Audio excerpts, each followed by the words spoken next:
This week on the Communicators, the CEO of the National Association of Broadcasters, former Senator Gordon Smith, on the sale of broadcast spectrum and the future of broadcast television and radio in a marketplace where internet media are rapidly gaining ground.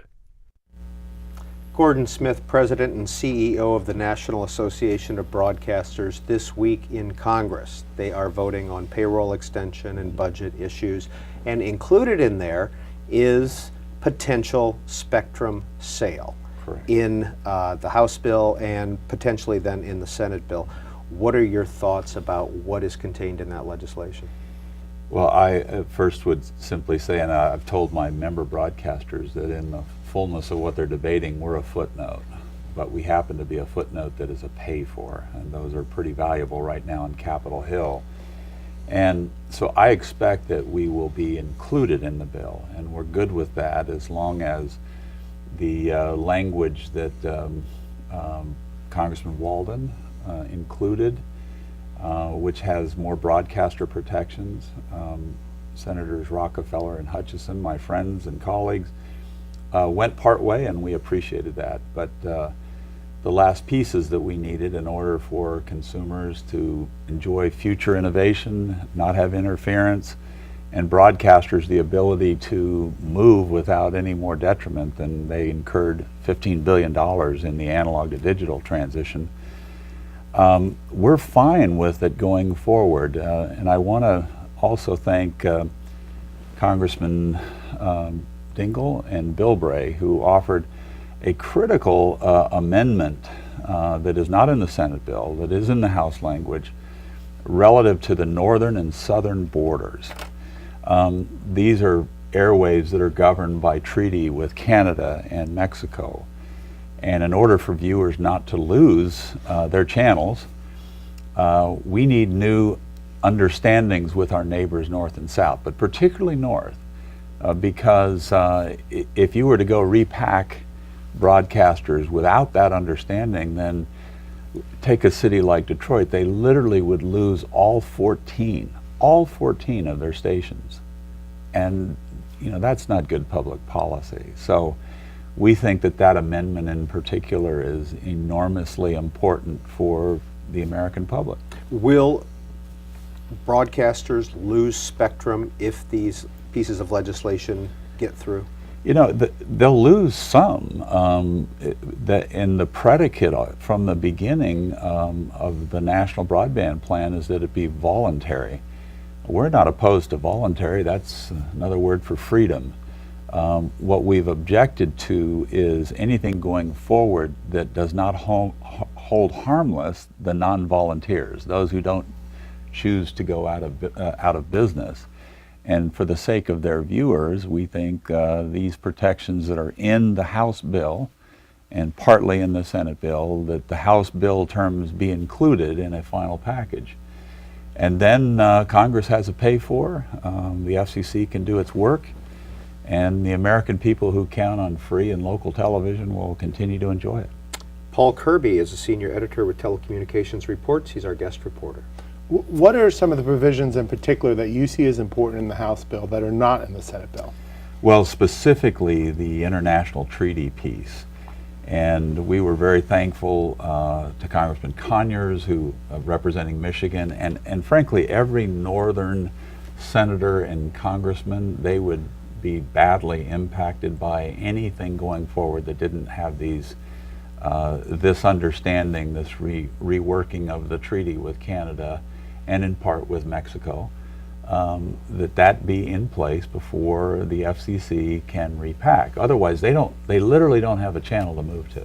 That's just the physics of airwaves. When the House bill was marked up in early December, the Democrats complained that they said it was too generous in terms of how much money was reserved for broadcasters who were forced to relocate. In other words, they're not giving up their spectrum, but as part of what's called the repacking, they might have to move to different channels. It's $3 billion in the House bill. It's less in the Senate bill and less in what the House Democrats have proposed. Do you think $3 billion is too generous? And if not, why not? Well, I think to properly understand the House bill, you need to understand that the $3 billion is a cap. When we went from analog to digital, the whole cost of redoing the system was $15 billion for broadcasting. I hope that there's much, much less than $3 billion spent, because there won't be that many that have to move. But we don't know that until they come up with a plan that says which channels have to move. And your viewers should understand that moving a broadcast tower is not an inexpensive proposition. So we don't know what the cost was. We hope it's very small. And anything that isn't spent will be put back to the Treasury or to the public sector network that they want to build out on the D block, which we support. You mentioned truly voluntary. You say that we're not opposed to incentive auctions as long as they're truly voluntary, but your opponents on the other side, including CTIA and the Consumer Electronics Association, say actually you've fought the legislation, fought the incentive auctions authority. Have you fought the legislation on the Hill? We have fought only in making sure we have viewer protections put in the language. And you know, my friends at CTIA and CEA, they say they're not trying to put us out of business. Well, then they should support the House bill. We support the House bill. We hope it's in the final bill with out of a conference with the Senate. We're fine. We're ready to go. We're ready for them to vote as long as that language is there. But we think the FCC, we would hope, has the viewers' interest at heart. We'd like to think they had our interest at heart as well, the broadcasters. But whether or not there's a bias at the FCC for broadband as against broadcast, I don't know, I'll let others judge that. But we think members of Congress have a very serious interest in making sure this is done properly for their viewers. And I've said to my colleagues up there that whether it's Social Security or Medicare or veterans benefits or an immigration issue, I don't know of very many things that made my phones in my Senate office melt down more than when people's TVs were messed with. And so I'm just saying, for their own sakes, for their constituents, have these protective policies in there, these guidelines for the FCC, because their constituents have a stake in this. So our friends on the other side of this issue, look at us now. We're saying, yes, proceed, but proceed with these protections. Now, a lot of times the devil is in the details. The FCC has never done what's called incentive auctions. Basically, they will auction spectrum, and broadcasters who agree to give up their spectrum or a share of it will get compensated. How much concern is there among broadcasters that even if this legislation passes, a lot of the details still have to be worked out really over the next year or two by the FCC? Well, obviously we will be very engaged at the FCC to make sure that viewers are protected, that the non-volunteers are held harmless, and we think that the guidance to the FCC in the House language is sufficient. I could always be more as far as I'm concerned. I'd like more. I'm not going to get more. Legislating isn't about perfect. It's getting as much good as you can. If they will follow what is in, we think, the final package, which will include these border protections, the non-interference protections, the opportunity for innovation, and yes, provide whatever dollars are necessary to move broadcasters, then we're prepared to go forward. Well, Senator Smith, there's been talk over the last year that the National Association of Broadcasters is so-called squatting on extra spectrum, and that we need it because there's a spectrum crunch. How do you respond to that? Well, it's really been interesting. We pointed out a long time ago from the financial statements of like Clearwire and Time Warner and many other companies who have listed in there that they have all of this spectrum that they have purchased with no plans of deployment, but truly for speculation. And we have been making this point, which the FCC has now said to the CEO of Verizon, yes, there's a lot of warehouse spectrum out there. We ought to go get it. And so Verizon has just offered $3.6 billion to, I think it's Spectrum Co., to buy some of this warehouse spectrum. And so, you know, in all fairness, we've simply said, you know, before you come and get us and compromise the future of broadcasting, which is still really important to local communities, why don't you go get that spectrum and put it to use, deploy it? And so we do think that it is not a spectrum crunch. It's a spectrum planning crisis. We're not responsible for that. They're responsible for that. And finally, you're starting to see some moves by those who would use it to buy it and deploy it.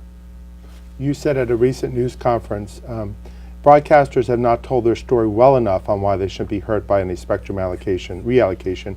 What did you mean by that, and how can you tell your story better? Well, simply the fact that when you look at the enormous power, financial power of our friends, and they are our friends. I mean, we see the world of tomorrow as broadcast and broadband. AT&T and Verizon and Consumer Electronics, these great companies.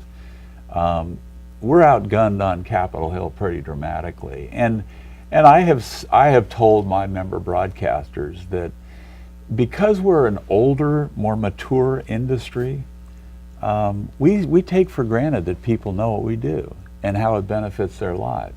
Now, if you ask the consumer out there, do you want a faster download of an app? They'll say yes. If you ask them, does that mean you no longer have local news, weather, sports, emergency information on your television? They'll say, no, that's not the trade-off that I thought was at stake. But if done incorrectly, that is the trade-off.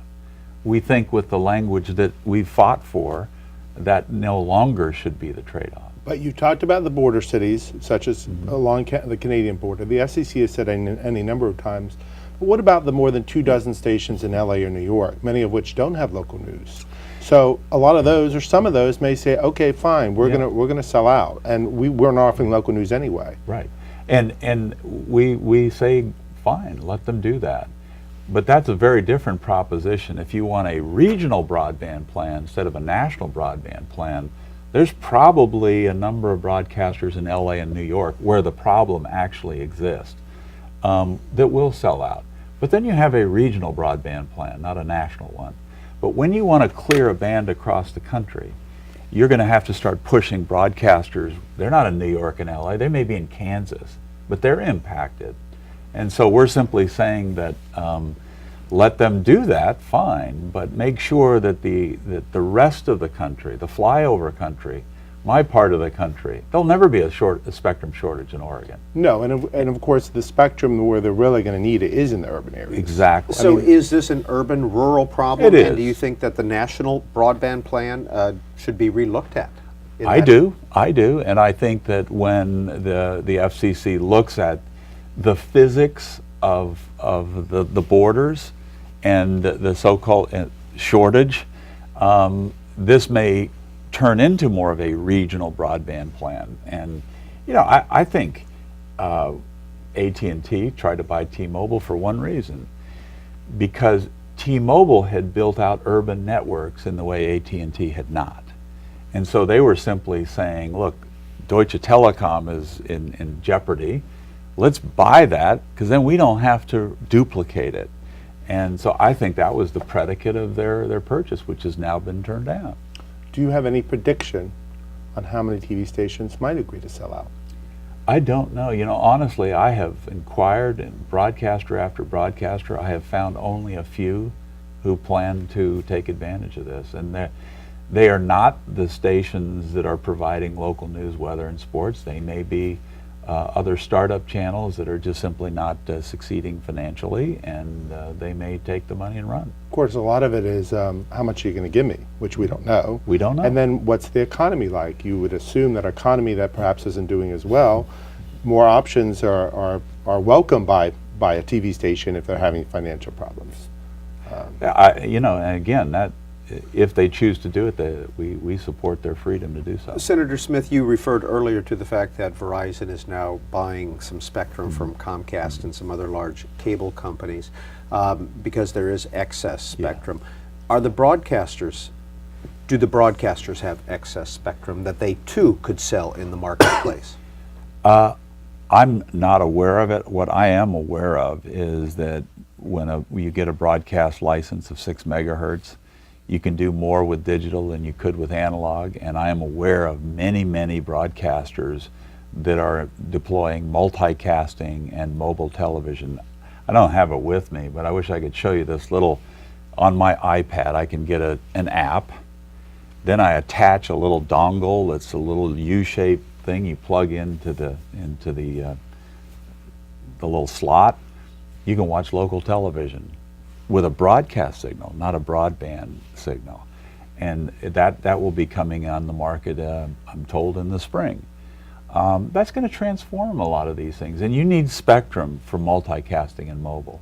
And I would point out that the value of multicasting is the economic entry point into broadcasting for a great deal of niche programming that is important to many communities, religious communities, ethnic communities, sports leagues, you name, high school. These are the kinds of things which broadcasting can provide with no net increase use of spectrum, which is different from broadband, which when you do video by broadband, I'm telling you, that is spectrum hogging of the first order. And there is not enough spectrum in the universe for all video to be done by broadband. But CTI would respond yes, but at least you can get it on. They're not equivalent because the video by broadband from a wireless carrier is on demand as opposed to broadcast where it's, well, they're going to give me that at 8 a.m. If I don't want it at 8 a.m., I'm not getting it at 8:30 a.m. And you know, Paul, I've often asked myself this question. Do the consumers, do viewers, do constituents, do they want television when they want it, or do they want it live? And the answer to that is they want both. And if the FCC will get, and Congress will get this spectrum division done properly, the consumer can have both. So I don't think it's an either or. I think we get the protections we need to preserve a great and essential live, local, free industry to consumers. I think that the American people will be grateful for that. And if they don't get that, they're going to be upset. This is C-SPAN's Communicators program. Our guest, Senator Gordon Smith, who is now President and CEO of the National Association of Broadcasters, and Paul Kirby, Senior Editor of Telecommunications Reports, is our guest reporter. Last week, Senator Smith, we had Michael Powell, the head of the National Cable, Tele, and Communications Association, on this program. He talked about the Telecommunications Act. We're going to show that, and then I want to get your response. Great. We are still regulating in very balkanized buckets. You know, if you use twisted copper wire to provide a two-way voice service, you're a Title II telecommunications carrier. If you use coaxial cable, you're Title VI video provider. But when you really have industries being full-service communication providers of every type and every stripe, almost all regulatory questions now are gray because the Act doesn't provide clarity, and it creates jurisdictional disputes, it creates a lot of litigation, there's a heavy inefficiency in the statute. So it's either going to die under its own weight, and it's certainly growing in irrelevancy, I would argue. And at one point, I think, you know, Congress has to migrate us out of it. Telecommunications Act of 1996. I think Michael is largely right. I think an entire rewrite of that 96 Act would take the work of many Congresses to get done. That's my experience on the Commerce Committee. My sense is to fix some of the problems Michael's identifying, a rifle shot approach to fix some of the things that are antiquated or just simply no longer relevant, is probably the more efficient way for Congress to go. But I think he makes some good points. I mean, before the ink was dry, that bill was, technology had moved around it. NAB in the past had pushed for legislation that would mandate FM chips in cell phones. More recently, NAB has said, well, we're not pushing for a mandate, but it would be something good if the manufacturers did it. Why did you back off the mandate? Well, I recognize that mandates are hard to get. I mean, just look at the healthcare mandate. They're very controversial, and it's hard to get the government to mandate something unless there's an overwhelming public safety reason for it, such as seat belts, for example. Congress has mandated many, many things. My own sense of radio chips in cell phones is that approaches something that ought to be worthy of a mandate, recognizing it's hard to get. The reason I say that it is a public safety feature, all you have to do is go to Tuscaloosa, Alabama, or Joplin, Missouri, or Washington, D.C. in an earthquake to recognize that the first thing to get jammed, and again, there's never going to be enough spectrum to handle a crisis via broadband.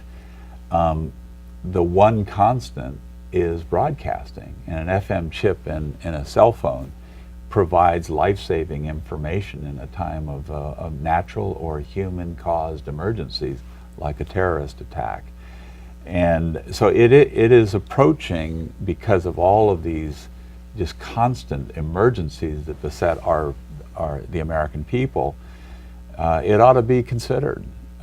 We hope that as spectrum is shorter, instead of streaming music, that more and more of the manufacturers of cell phones and the cell phone carriers will permit the lighting up of the radio chips that are currently in most models of cell phones. They're there already, but they want to bill them by the bit by streaming music and not have the consumer have the ability to get music for free. In November, the FCC and DHS, along with stakeholders, held the first national test of the emergency alert system. Now, there were some issues with some cable systems carrying their alerts. Can you give us a sense of how broadcasters fared and what lessons were learned? The government plans to have follow-up tests to try to work through any difficulties. Well, there were some difficulties in pockets. For example, in my state of Oregon, there were some areas that just weren't responding. So we learned a lot in the test. We look forward to taking those lessons and fixing the system as to broadcasting to make sure that the national emergency alert system actually works. But there's a lot of lessons that we're still distilling from that. Was it successful? It was successful, not completely, but that's why you do a test to figure out what you need to relearn or do better. What right now do you say that we need to do better? I think part of it is just education and making sure all the equipment is ready and functioning. A lot of the failure in some pockets of the country was just it's actually channel 5 and 6 were not turned on in some areas, as I understand it, and those are the lessons that's why you take a quiz. This was a quiz. The real test will come when there's actually an emergency. Senator Smith, what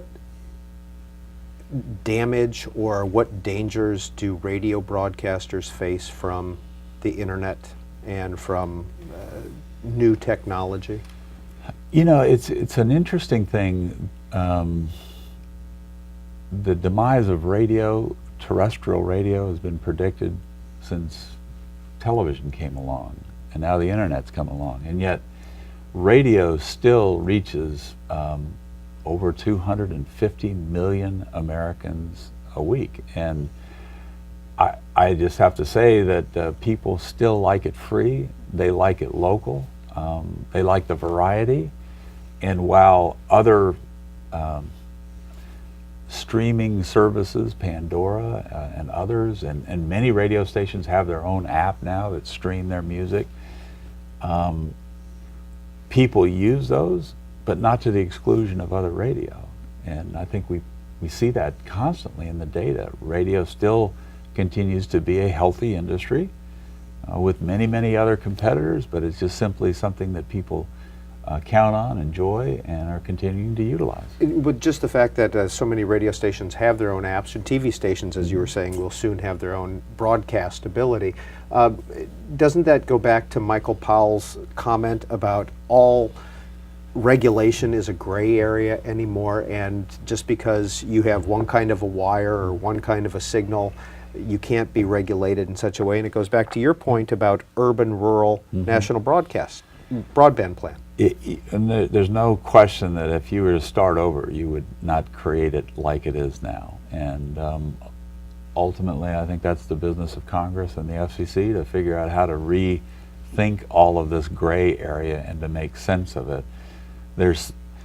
Broadcasting is one of the most highly regulated industries in America, and yet all of the competitor ways of communicating, they're not regulated hardly at all. I'm not proposing that they be, but I'm just simply saying that the standards of localism, providing local news, weather, emergency information, decency standards, these things are asked of broadcasters, and we live with them because it's part of our public service mission. But they're not asked of the internet, and they're not asked of these other services. Well, speaking of one of the regulations, indecency is going to be heard by the court.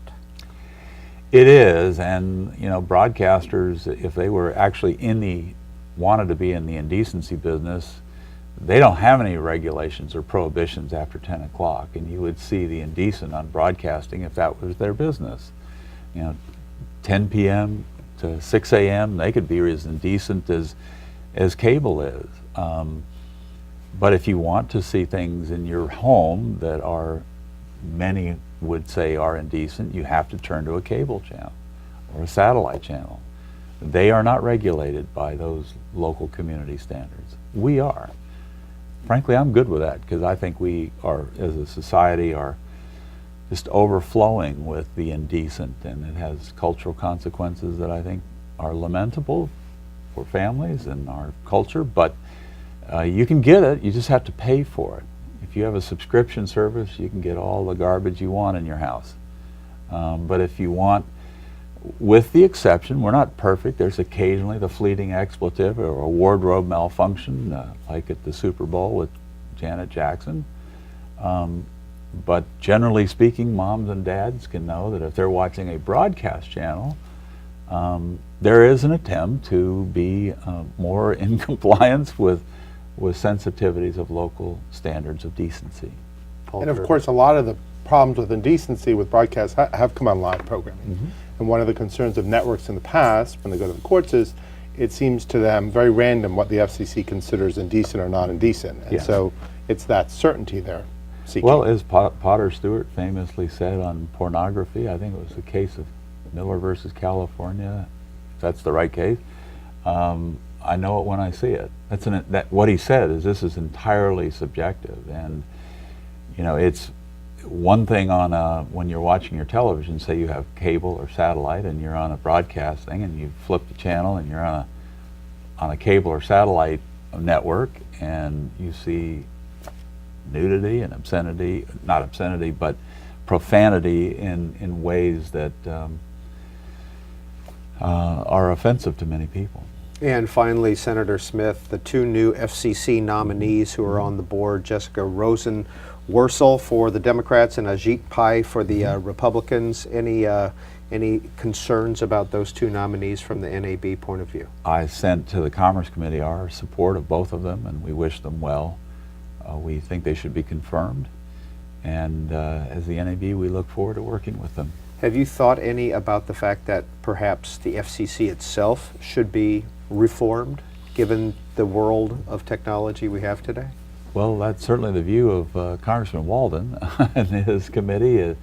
Yeah, I think no human institution is impervious to the need of reform, and I think the FCC probably is no different. Senator Gordon Smith, President and CEO of the National Association of Broadcasters, Paul Kirby, Senior Editor at Telecommunications Reports. This has been the Communicators.